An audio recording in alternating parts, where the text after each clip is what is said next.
Hi friends, ఈరోజు మన recipe వచ్చేసి కోడిగుడ్డు ములక్కాడ కూర అండి.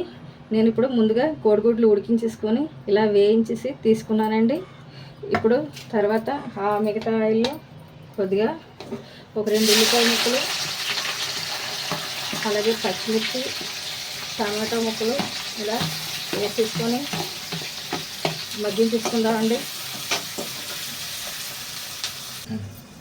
చూడండి ఫ్రెండ్స్, ఇప్పుడు మూత తీసుకొని చూసుకున్నాం. చూడండి, మనకి ఉల్లిపాయ, టమాటా, పచ్చిమిర్చి ఇలా మగ్గిపోయి కదండి. ఇప్పుడు ఇందులోనే మనం ఇదో చూడండి, 2 ములక్కాడలు ఇలా ముక్కలు చేసుకున్నాను. ముక్కలు కూడా వేసుకుంటున్నాను. ఇప్పుడు ఈ ముక్కల్లోనే చూడండి వేయించి పెట్టుకున్న గుడ్లు కూడా వేసుకుంటున్నాను. మనకి రుచి అంతా కూడా ఈ గుడ్లు వేయించడంలోనే వస్తుందండి. అందుకనే మనం గుడ్లు వేయించుకోకుండా వేసుకుంటే కొంచెం రుచి తక్కువ వస్తుంది. ఇలా వేసుకోవడం వల్ల మనకి మరింత రుచిగా ఉంటుందండి గుడ్లు పులుసు. ఇప్పుడు ఇందులోనే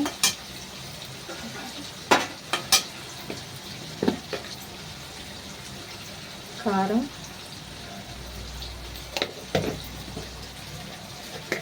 రుచికి సరిపడా ఉప్పు,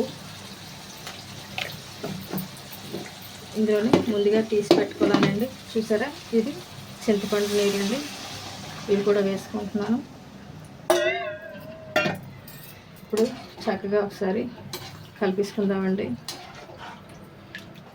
ఇప్పుడు దీన్ని ఒక 20 నిమిషాల పాటు ఉడికించుకుందామండి. ఫ్రెండ్స్, 20 నిమిషాల తర్వాత చూడండి, పులుసు ఎలా దగ్గరగా మరిగిపోయిందండి, ఉడికిపోయింది కూర.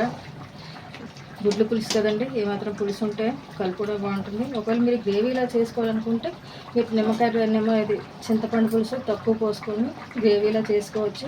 నేను పులుసు పెట్టుకున్నానండి, అందుకనే నీరు ఎక్కువ ఉంచుకున్నాను.